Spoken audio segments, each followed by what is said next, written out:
The boy had to shave his entire body every day, picking feathers out of his throat, then pulling wolf claws out of his fingernails, so he wouldn't turn into an animal. Yet his spine still bulged and the boy was devastated. He tried to push his bulging spine back by banging it against the wall, but it didn't work. To cover up the fact that he was about to turn into a beast, the boy immediately turned on the faucet and frantically washed away the signs of his mutation. But when the father repaired the pipes, he still found hair and wolf claws, and he immediately realized that his son was about to turn into an animal. As soon as the boy returned, the father took out the claws and questioned him.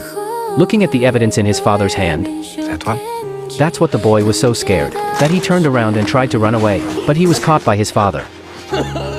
However, the father not only didn't report him, he took him back to the house and carefully examined the boy's body to avoid being discovered. He also instructed the boy to shave off his hair, pull out his wolf claws, and wear earplugs to reduce his supernatural hearing. But one day a classmate suddenly played a low-frequency sound wave. The low-frequency sound wave was the final straw. The boy's animalistic nature exploded in an instant, and in his rage, he slapped his classmate. At that moment his secret could no longer be hidden.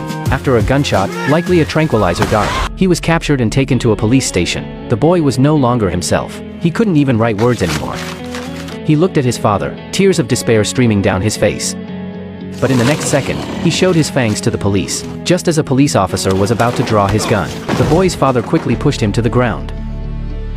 He stamped the police seal and led the boy out of the station. They drove off, heading straight for the restricted forest zone. The boy's mutation was hitting a breaking point. The chips he used to love now smelled like rot, and he was losing his ability to speak.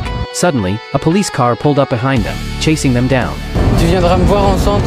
Tu iras pas en centre. The father floored the gas.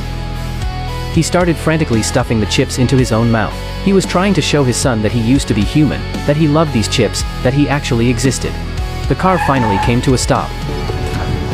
Go. Go, Émile.